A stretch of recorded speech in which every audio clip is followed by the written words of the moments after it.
What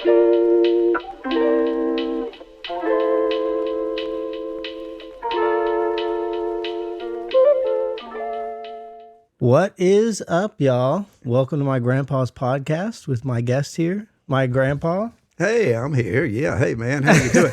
Hey, I got a little issue with that picture you put up there, man. That doesn't do me any service. I think you look pretty good. I mean, am I the guy with the hoodie or? I don't think so. I think you're the geez. deranged old man, I believe. Jeez, I can't believe that. You know.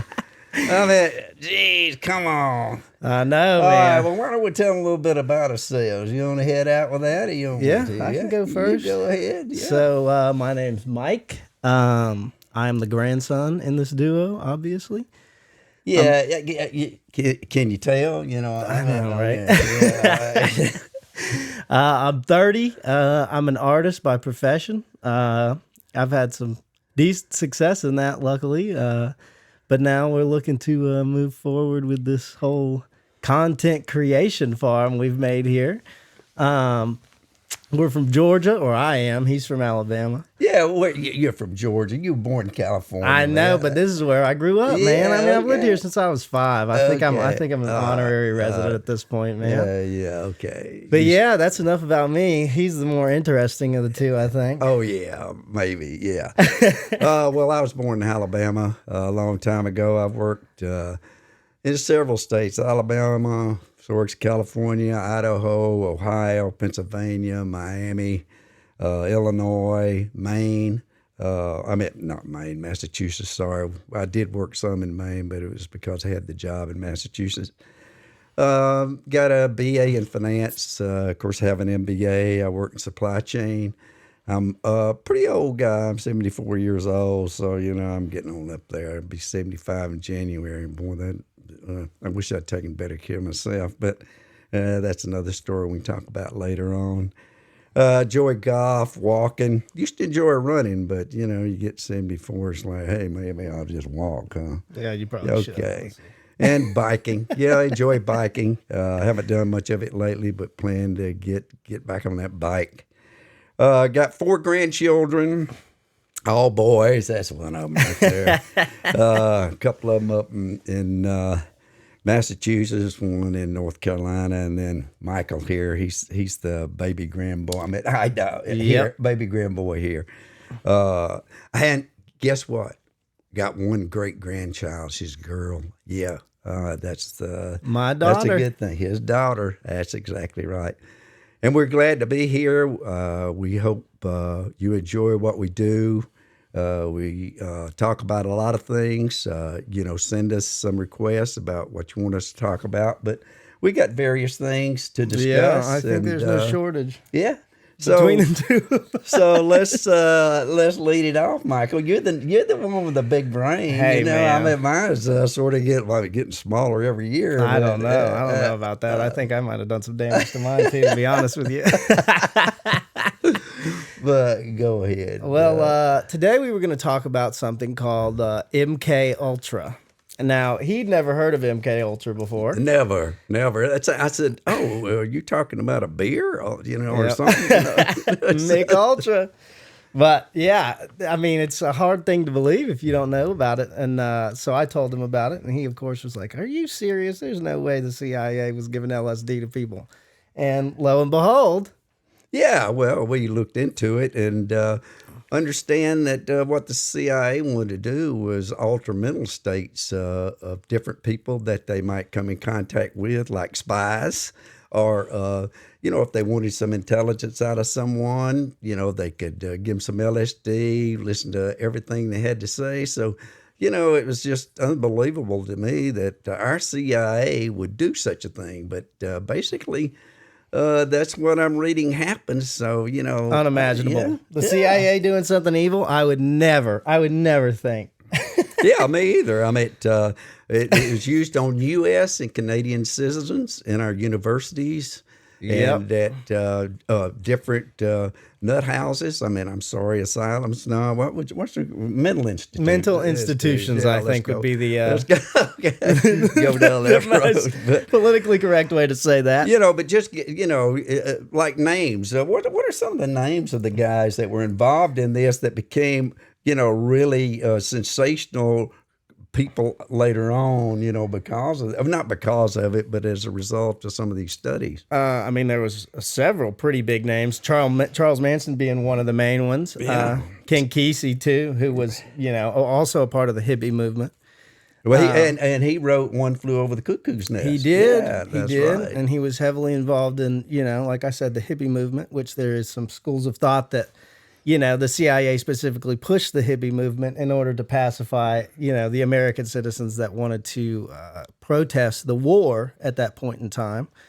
But who knows? That's a little far fetched. Well, and another one that really shocked me was Whitey Bulger. Yeah. They gave it to him when he was in prison in 1957. So this had been going on for a long time. Long time. And how they got involved in it, from what I read, is like they did this in Nazi Germany. Yeah. And it was utilized by the Nazis for the same reason, to go and get information out of people. And under sedation of drugs like LSD, it was like they tell everything they knew. So Yep. it's just unbelievable. Another one is, what's that Ted guy's name? The Unabomber, Yeah, man. the Unabomber, The Unabomber, Teddy. Yeah, he was he was a mathematical genius. Just pretty much a genius in general. An insanely high IQ. I mean, and he ended up going to an Ivy League school. I think it was Harvard. Yeah, Harvard. At a very early age too. So he was not yet 18, and he lived in this communal house with a bunch of other really young kids that also got into Harvard based on their academic studies and how smart they were. And because he was kind of a loner, because he lived in this house, he didn't have very much social interaction. And so he got involved in this program that was MK Ultra, or at least the beginning stages of MK Ultra. The doctor that did it ended up being heavily involved in MK Ultra. But what they went through specifically is they would go in and they would be in a small room, nothing on the walls. There'd be a two-way mirror. They would have a pinhole camera, and they would basically just berate them for hours. They'd berate them for hours.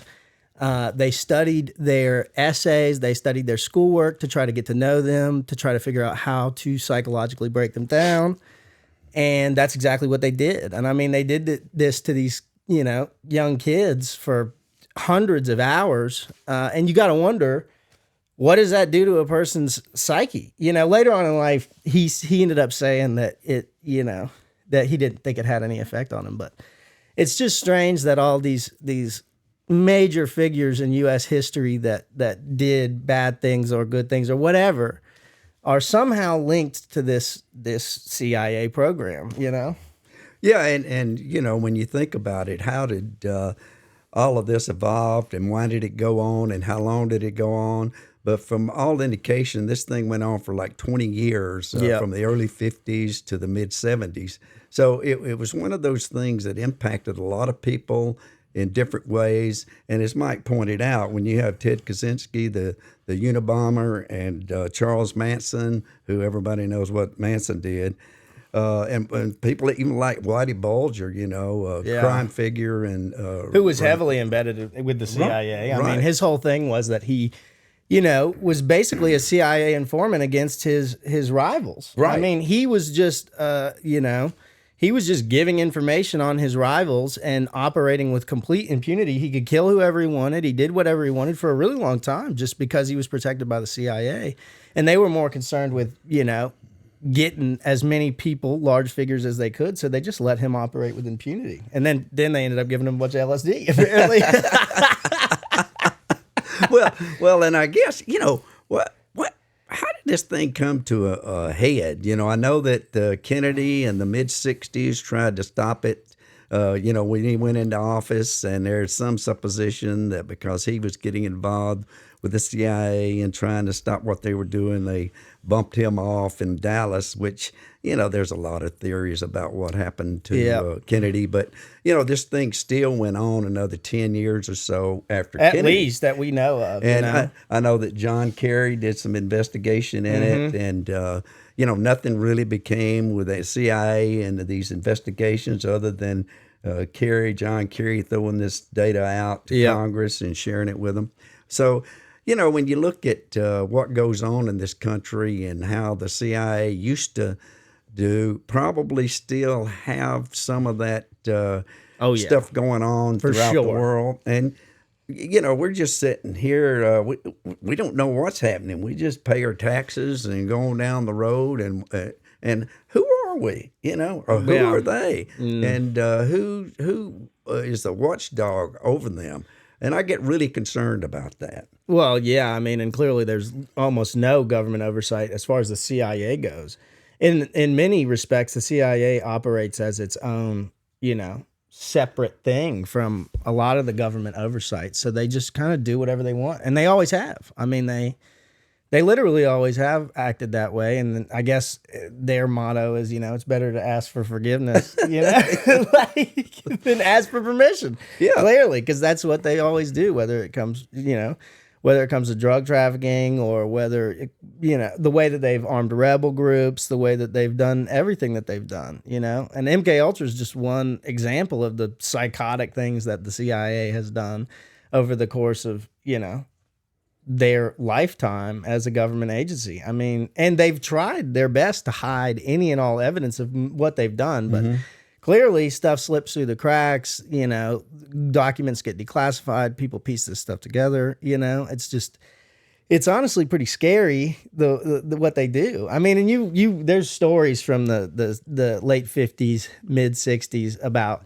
the CIA offices. People were just getting dosed with LSD constantly. People would have to go home. They'd have to like, yeah. I mean, it was crazy. I mean, they were just completely rambunctious, off the leash. No one was stopping them from doing anything. Well, yeah, I mean, we discussed the fact, and you understand it or read about it a little more than I have, about the CIA involved in, drug trafficking in this country and, the impact it's had on a number of people and families in this country. And when you think about that, it's just like, look at the damage that they've done in this country and not even talking about what they've done in other countries. Oh, my God, yeah. I mean, can you imagine, if they do this or have done this in the past in our country, what they could be doing in some of the countries that may not be the best friends with the U.S. Mm-hmm. And I think that's why a lot of these countries have issues with the U.S. is that we've got some of our departments in this country that just run wild, and there's no control on them. There's no response to our congressional leaders, even if I don't even know that our congressional leaders care. It seems like everybody's just out for themselves these days and not responding to what the country needs and what individual needs are.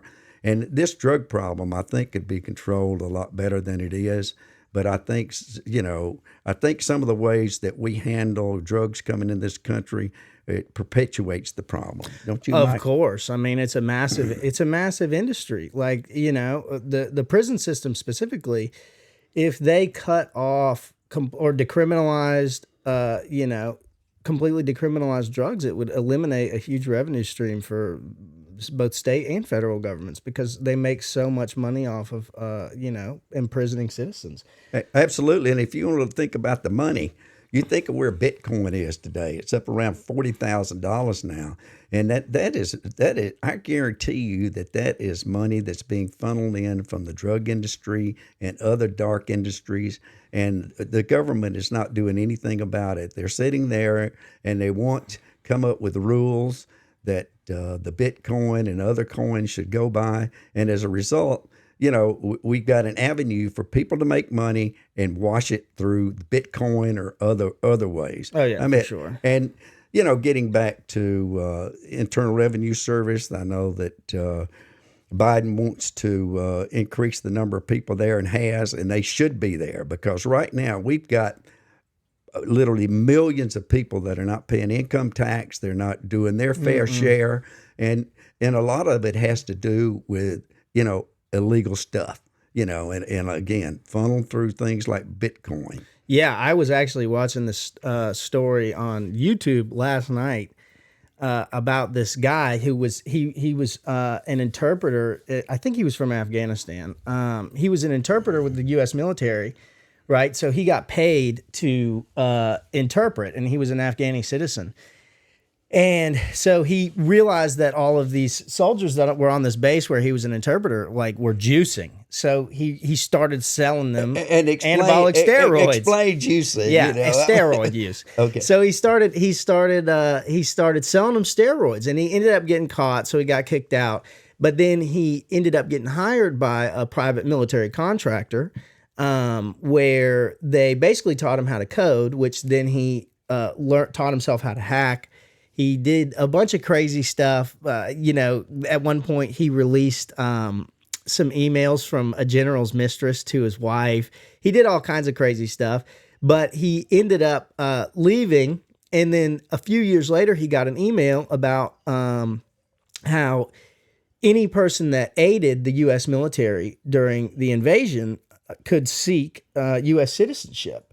And so he was like, okay, like, I want to do this. I'm going to go to the U.S., obviously, because the opportunities are so much better. He was going to be a medical student. His uncle, who's the one that told him that he should be an interpreter, was a doctor. And so he wanted to come to the U.S. and learn to be a doctor, go to school, get a job, do everything. But when he got here, obviously, he'd been told about the U.S. and how it was, and it wasn't everything he'd been told about, and he ended up on, SNAP, and he was living in government housing, and he was going to school and working full time, but he could barely cover his, his expenses, and so he started selling illicit substances on his college campus.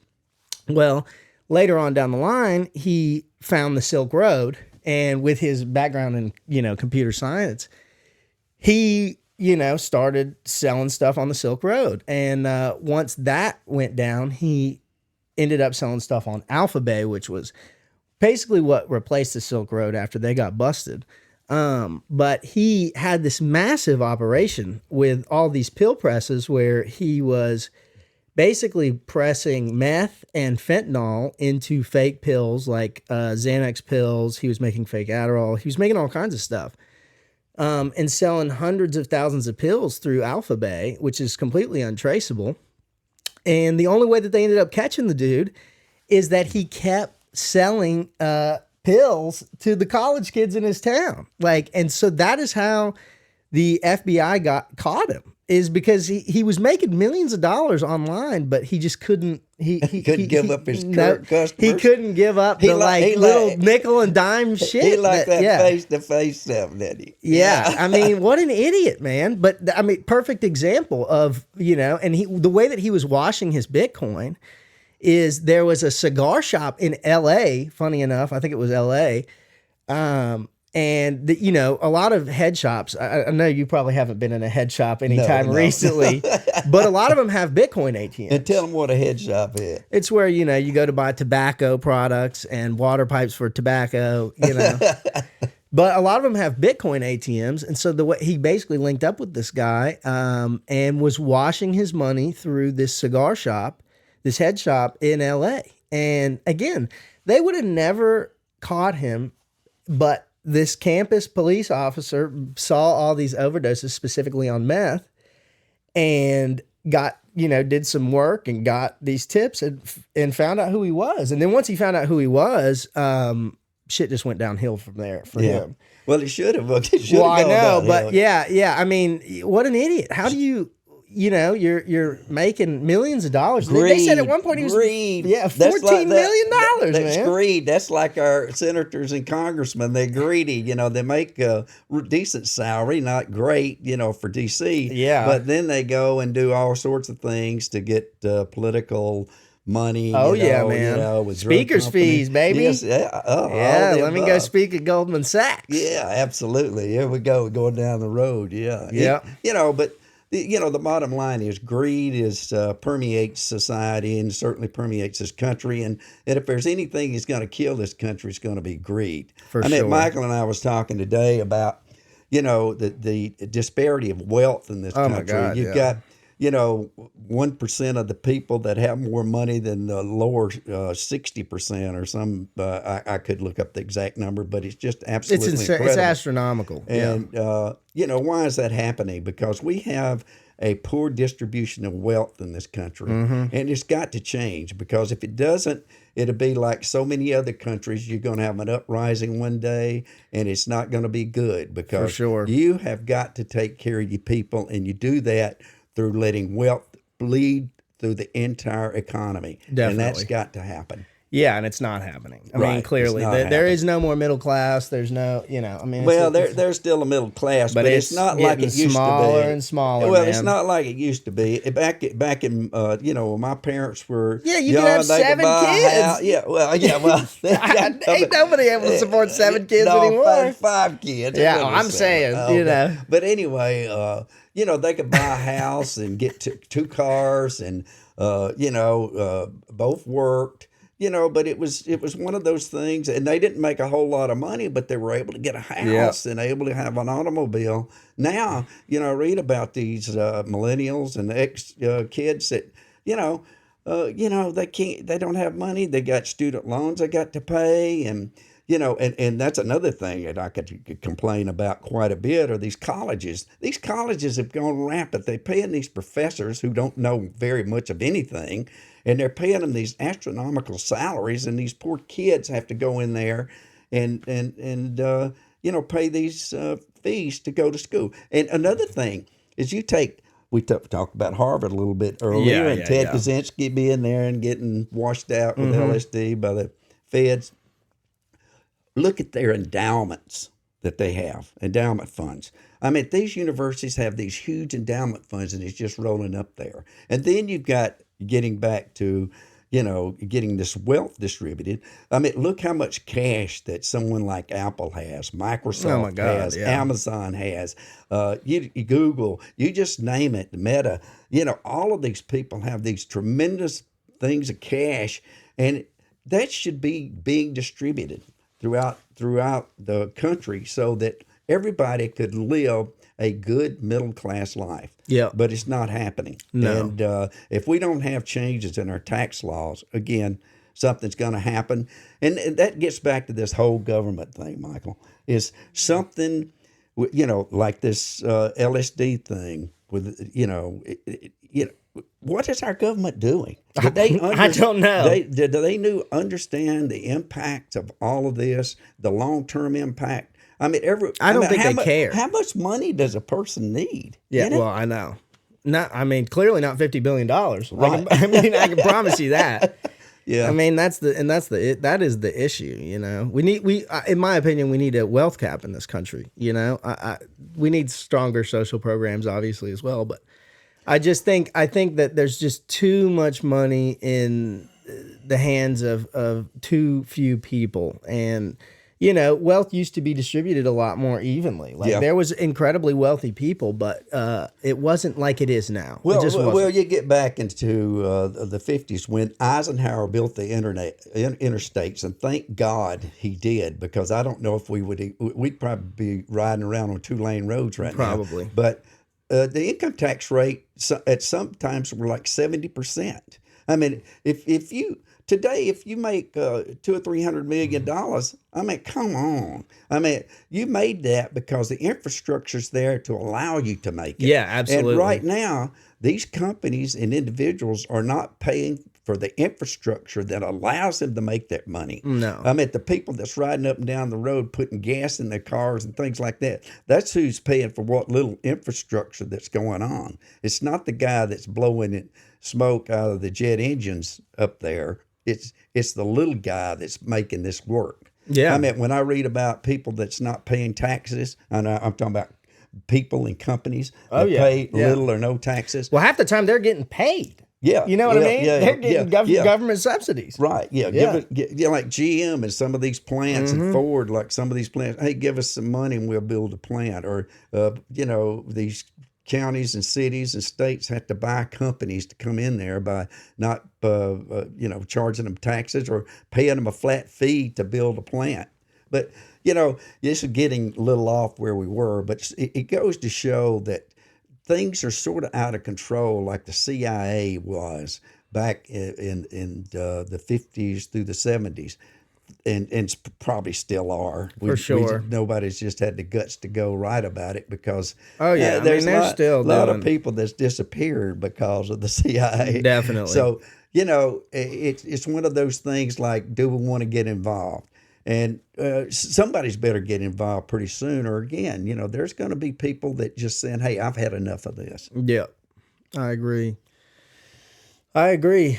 I mean, I think that things are coming to a head. I think they have been for a long time. I think post 2008 financial crisis, it's been steadily building to a unsustainable point again, and so there's going to have to be some type of major shift in this country, whatever it is. I mean, there just needs to be more government oversight. That's the reality. Well, I mean, if you look at these people striking right now, you got teachers striking. You just had the automobile industry striking. You've got Starbucks in different areas that striking. You got some Amazon people striking, and the reason they is they're getting fed up with making nothing and having nothing. And you take some of these kids that go to school and get a degree in whatever. They say you're going to make X, you're going to make $85,000, $90,000 a year because you're a history major. You get out and you go get a teaching job, and they want to pay you $35,000 to $40,000 a year. And, come on, that's $20 an hour. Yeah, you can't live on $20 an hour. No. And you talking about man and woman want to have children. By the time the woman gets through paying the additional taxes, got to paying for child care, there's nothing left. Nope. Nope. So, but anyway, we got a little off where we started. But bottom line is we have a precarious situation in this country, and it needs to be taken care of. And it only can be taken care of through our legislative system. And the legislators that you elect are very important. We don't need people that can go up there and saying, "Hey, let's do this or let's do that." I mean, what you got to do is go up there and take action and saying, "Hey, here's the bulk of the people. What can we do for the masses?" Yeah. And not, rub them on the back and saying, "Hey, we're going to send you $300 tax rebate," which they've been using. And that's got to go. What you got to do is put a tax system in place that's responsible, that's going to let money bleed through the system. Yeah, I agree. I fully agree. I mean, I think the right people need to be taxed. I think, that's what's going to have to happen. I think we keep trying to put Band-Aids on the issue, but the issue is it's a leaky sieve, man. Things have got to completely change. They have to. Mm-hmm. Well, all right, y'all. Thanks for listening to our first episode. We're glad to be here. Tune in tomorrow, because we'll be here hopefully every day. Tomorrow will be a different subject. And if you got anything that you want to talk about or us to talk about, just let us know. I hope I wake up in the morning. When I wake up, I'm happy because I did wake up. For sure. Me too, man. Me too. Thanks so much, y'all. Y'all have a great day, man. Thanks for listening. See ya.